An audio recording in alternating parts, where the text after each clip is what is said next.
नमस्ते। मैं प्राध्यापक पंजाब हज़ारे।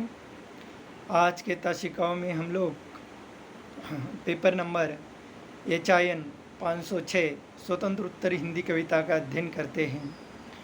स्वतंत्र उत्तर हिंदी कविताओं के अंतर्गत कुंवर नारायण द्वारा रचित आत्मजयी काव्य पर चर्चा करते हैं। तो कुंवर नारायण से हम लोग परिचित होते हैं। तो कुंवर नारायण जो है वह हिंदी के नए कवियों में कुंवर नारायण का नाम आदर से लिया जाता है। 5वें दशक में प्रकाशित होने वाले प्रमुख साहित्यिक पत्रिका युग चेतना का संपादन करते हुए आप साहित्य जगत में चर्चित रहे। इसके अतिरिक्त आप आजकल नया प्रतीक तथा छायानाट पत्रिकाओं के संपादन से भी जुड़े रहे हैं। कुंवर नारायण की कविताएं अज्ञेय द्वारा संपादित तीसरे सप्तक में संकलित है। इसके अतिरिक्त उनके अन्य रचनाएं हैं चक्रव्यूह, परिवेश, हम और तुम, आत्मजयी, आमने सामने, कोई दूसरा नहीं। कुंवर नारायण ने चेकोस्लोवाकिया, पोलैंड, रूस एवं चीन का भ्रमण किया, जिनसे इनकी विचारधारा को बहुत प्रभावित किया। परिणामतः इनके कविता में वैज्ञानिक दृष्टिकोण एवं विचार वैभव की प्रमुखता दिखाई देती है। तो हम जो आत्मजयी काव्य प्रबंध काव्य है उस पर चर्चा करते हैं। आत्मजयी जो काव्य प्रबंध है उसमें नचिकेता प्रसंग पर आधारित है और ये जो काव्य है कुंवर नारायण के आत्मजयी नामक प्रबंध काव्य का उपजीव्य कठोपनिषद का नचिकेता प्रसंग है। यह नचिकेता का पौराणिक व्यक्तित्व नहीं उभारता, अपितु वह कवि के आधुनिक चिंतन का प्रतीक बन गया है। यह राजा बाजश्रवा एक महान यज्ञ का आयोजन करता है और यज्ञ संपन्न होने पर जो ब्राह्मण है उन ब्राह्मणों को वह दुग्धहीन कृषकाय बिना दूध देने वाली बूढ़ी मरियाली गाय दक्षिणा के रूप में देना चाहता है। उनका पुत्र नचिकेता बार बार अपने पिता से आग्रह करता है कि उन्हें जो बूढ़ी मरियाला दुग्धहीन गाय दक्षिणा में देना ठीक नहीं है, आपको उन्हें स्वस्थ दुधारू गाय देनी चाहिए।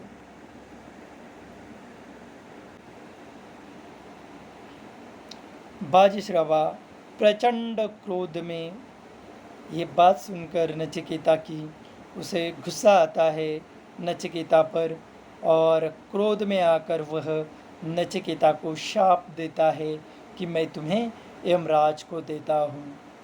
नचिकेता यमराज को देने पर नचिकेता यमराज के द्वार पर 3 दिन तक भूखा प्यासा बैठता है। अंततः यमराज के आगमन पर नचिकेता उनसे जन्म, मरण, आत्मा, ब्रह्मा एवं मरणोपरांत जीवन के विषय में जटिल प्रश्न पूछता है और पूछकर उनके उत्तर जानना चाहता है। यमराज इन प्रश्नों के उत्तर न देकर उससे वर मांगने को कहते हैं, किंतु नचिकेता अपने हट से थोड़ा भी ठस से मस नहीं होता। उसे भौतिक सुखों की लालसा नहीं है, वह अपने प्रश्नों का उत्तर जानना चाहता है। हर कर यमराज उससे प्रसन्न होते हैं और उसे सत्पात्र समझकर उसके प्रश्नों के उत्तर देते हैं। कृतार्थ एवं ज्ञानी नचिकेता पुनः भूमंडल पर लौट आता है। कवि ने यह नचिकेता को आधुनिक चिंतन का प्रतीक माना है, जबकि बाजश्रवा उस पुराने पीढ़ी का प्रतीक है जो ठहराव युक्त है। आत्मजयी मूलतः आधुनिक चिंतन काव्य है। इसकी कथा स्वल्प है, जिसमें चिंतन प्रमुख है, घटनाक्रम गौण है। आत्मजयी के भिन्न खंड आधुनिक चिंतन के विभिन्न आयाम है। आत्मजयी के बिंब मूलतः बौद्धिक है। इसमें जिन प्रश्नों के उत्तर तलाशे गए हैं वे आधुनिक मानव के जीवन से जुड़े हुए प्रश्न हैं। स्वयं कवि के शब्दों में आत्मजयी में ली गई समस्या नई नहीं, उतनी ही पुरानी है जितनी जीवन और मृत्यु संबंधी मनुष्य का अनुभव। कवि नए चिंतन से प्रभावित होकर भी जीवन को पुराने संदर्भ में देखना चाहता है तथा उसे भारतीय दर्शन एवं अध्यात्म से जोड़ना चाहता है। आज का आदमी अपने जीवन की सार्थकता इस बात में समझता है कि वह भीड़ में भी पहचान लिया जाए।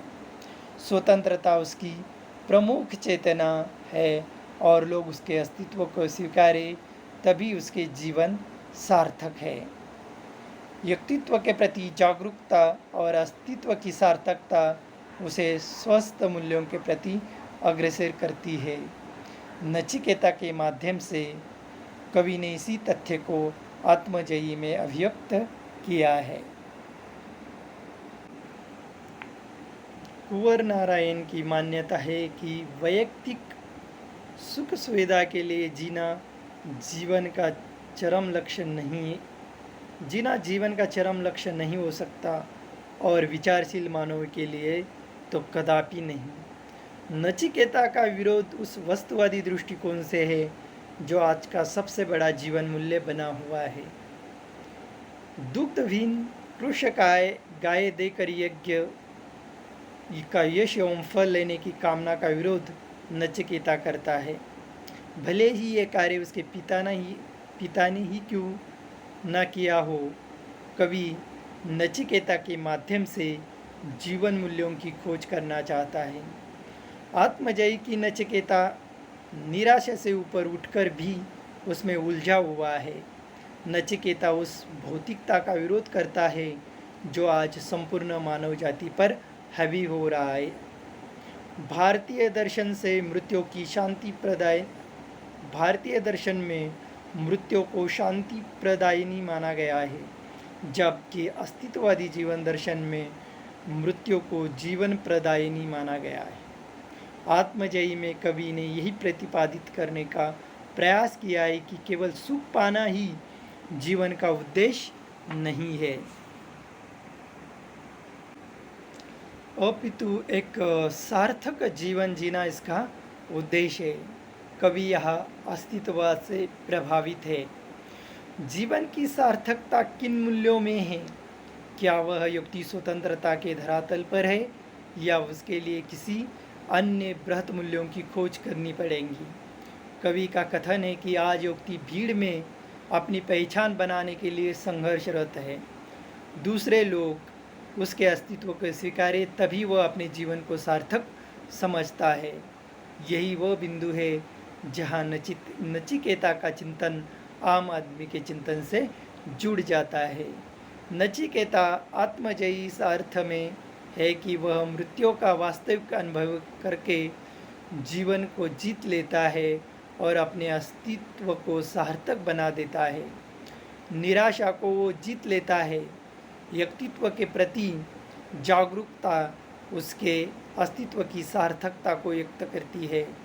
निष्कर्ष रूप में कहा जा सकता है कि आत्मजयी में पौराणिक मिथकों को पात्रों का उपयोग करते हुए कवि ने जीवन के तत्व पर गंभीर विचार व्यक्त करते हुए अपने आधुनिक बोध का चिंतन के धरातल पर प्रस्तुत किया है और इसमें उन्हें सफलता भी प्राप्त हुई है।